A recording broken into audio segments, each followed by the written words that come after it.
Oi, meus amigos, minhas amigas, tudo de bom para vocês nesse finalzinho de ano? Que tudo transcorra da melhor maneira possível, tanto no Natal quanto no Ano Novo, para nós todos.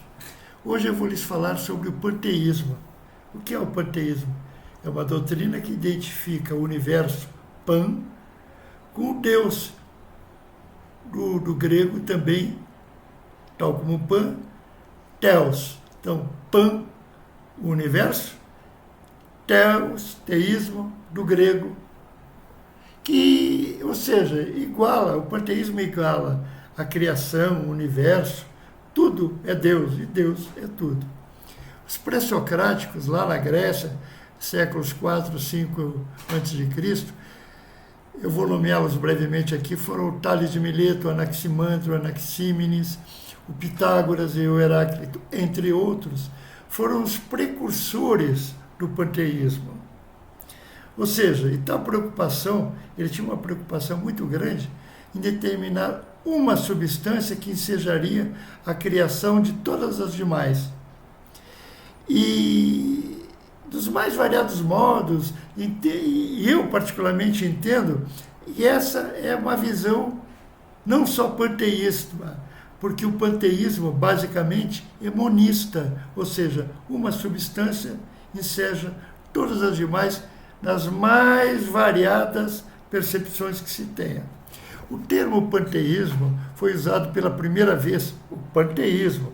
A ideia de panteísmo já está lá atrás, mas o termo panteísmo foi criado pela primeira vez por um irlandês chamado John Toland, isso foi em 1705, e ele pregava uma certa religião natural, que ele denominou de druidismo.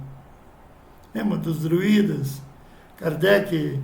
Diziam que Kardec, numa encarnação anterior, tinha sido druida, e daí ele catou esse nome lá e fez o espiritismo da forma como ele é até hoje.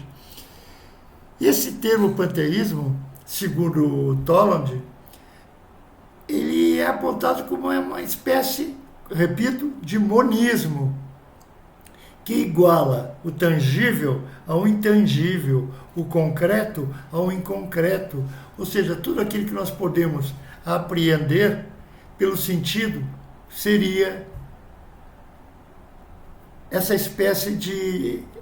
Nós todos teríamos essa percepção, mas aí que veio a sacada dele.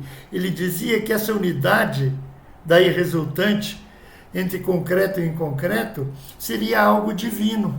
Sendo assim, o universo seria um ente incriado, pois tanto os seres como o próprio Deus são percebidos como um todo indissociável. Para ele, natureza, Deus e nós, ou seja, tudo era a mesma coisa, tudo farinha no mesmo saco. John Toland, por sua vez, ele negou a autenticidade da revelação, pois Deus é a natureza e assim não precisa de um outro Deus. Dizia que era impossível separar os mundos do concreto do espiritual, daquilo que nós somos como carne, daquilo que nós eventualmente chamamos de alma, espírito. Dizia, não, isso não existe, é uma coisa só. Por outro lado, panteísta é aquele que cria a natureza, o universo, seja a própria divindade, um Deus que está em tudo, um Deus que ora emana de tudo, ora transcende a tudo. Como é comum nas diversas maneiras de abordar qualquer conhecimento, há diversas correntes no panteísmo, que basicamente, no meu modo de entender, se resumem a três. Uma é o panteísmo imanente, e Plotino, aquele discípulo de Platão, foi o seu criador. Deus está no mundo, e esse panteísmo é uma coisa que ensinava a Deus. O Uno primitivo gerou todos os seres. Plotino dizia que não, peraí, há um Deus transcendente. O que seria esse Deus transcendente? Ora, Baruch Spinoza foi quem primeiro abordou isso aí com, o Deus, a natureza é transcendente. Além disso, o mundo está em Deus. E também tem uma outra situação que nós vamos ver mais adiante, que seria, então tem um panteísmo imanente, um panteísmo transcendente e surgiu um panteísmo evolucionista, tipo engendrado por Hegel, por Schopenhauer, que foram seus articuladores. Eles diziam que Deus não é o mundo, mas se faz ou se constitui em algo. É um agente transformador que gesta, que cria um contínuo processo evolutivo. Esse panteísmo imanente ensinava que Deus, o Uno primitivo, gerou todos os seres do universo. Assim, todo o universo emana, sai de Deus, o que não deixa de sugerir que Deus é a sua própria explicação. Essa corrente absorve Deus no mundo. Está parecendo meio complexo, mas se nós dividirmos Deus, o panteísmo imanente, o panteísmo transcendente e o panteísmo evolucionista, a gente consegue amarrar a coisa. Vamos lá. No panteísmo transcendente, vou repetir, aponta uma única substância, um único ser, homonismo aí. Ser de que o universo e todos os demais seres singulares são meras exteriorizações. Deus está fora da natureza, fora. E tudo que existe se constituiria um fenômeno de Deus. Se constituiria em atributos de Deus. Bom, mas como pode o espírito, a mente, a razão interagir com a matéria, com o corpo? Aí é uma coisa que a gente tem que parar para pensar. Ou nós entendemos um panteísmo que transcenda, Deus está fora, ou um panteísmo que imanente, que é criado, a natureza se cria.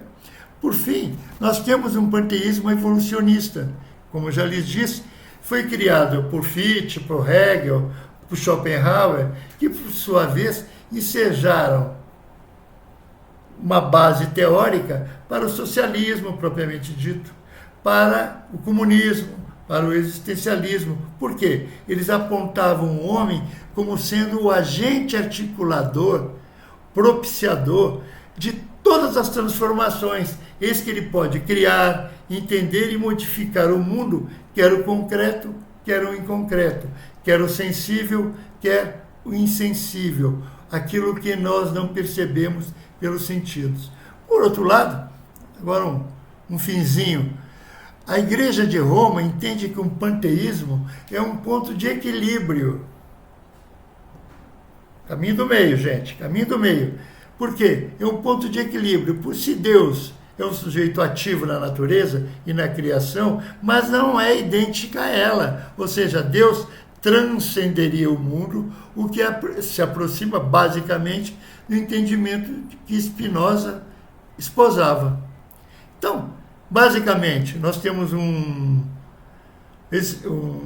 panteísmo transcendente, Deus está fora do mundo, um panteísmo imanente, Deus está no mundo, na natureza, e por sua vez vieram um pensamento socialista, um pensamento existencialista, um pensamento que chega até o comunismo propriamente dito, como dando ao homem a capacidade de transformar, quer a matéria, o corpo, o concreto, tanto quanto o inconcreto, o espírito e tudo aquilo que nós não podemos apreender pelos sentidos.